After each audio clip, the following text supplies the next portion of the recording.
kolikrát mi budeš vykládat tyhle nesmysly? Můžu se ukousat nudou, jasný? Poslouchej, měl bys pracovat na tom, abych dostal kšefty. Jasný? Mám svý lidi, svý území, potřebuju vlastní akt. Nevím, řekni mi to. Olího Amata.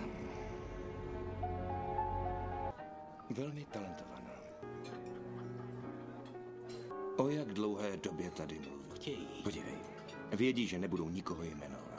Jestli si chtějí sednout a promluvit si, fajn, popovídej. Tentokrát to nebude snadné. Jak se má žena? Kdyby byl její právník, poradil bych jí to sám. Něčím je to, někoho miluješ. Jdi domů, dobře, zavolám. Prostě...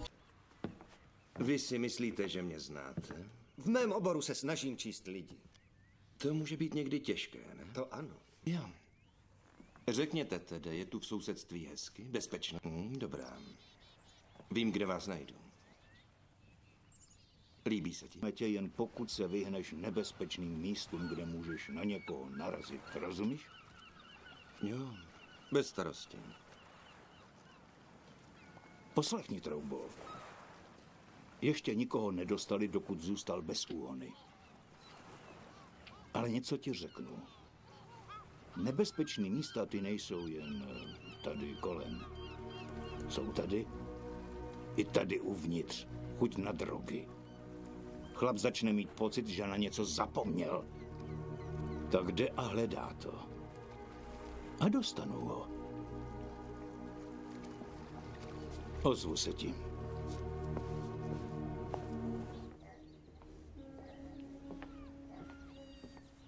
No. Život tady je moc snadný. Nemá žádné ostří. Ztrácíš svoje instinkty, měkneš. Není to život, Sale. Jsi to ty. Zase začínáš. Myslela jsem si, že tentokrát to... Starej se o svý, jsem v práci a starám se o klient. Zabil lidi! Protože já ti něco povím. Jsem Sal Vincent z Reed Reality. Máme teď smlouvu o správě této budovy. Jen jsem se chtěl zastavit a pozdravit. Dejte mi vědět, pokud tu budou nějaké potíže. Jste v pořádku? Jo, všechno v pohodě.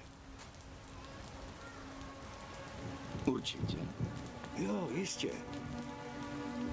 Že s tím chlapem? Ne, všechno je v pořádku.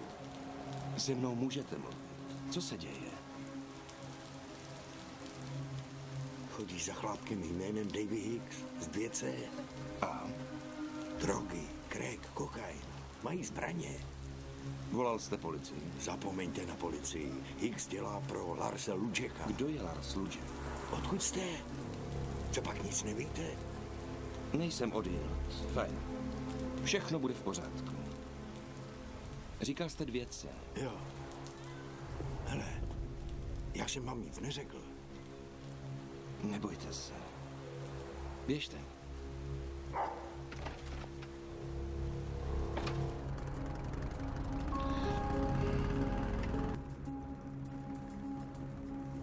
Jsi pořád tak záhadný. Pořád o tobě nic nevím. Ne. Možná není co vědět.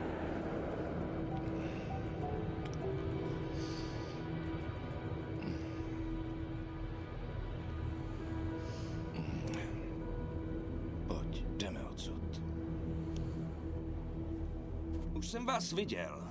Tak proč mě sledujete? Dobře. Tak ještě jednou. Proč mě sledujete? Margot má přesně to, co potřebuješ hned tady na stole v místě. Kámo, věř mi, potřebuješ si oddechnout. Ona nekouše. Tak moc, prosím, není to tak, pojď sem.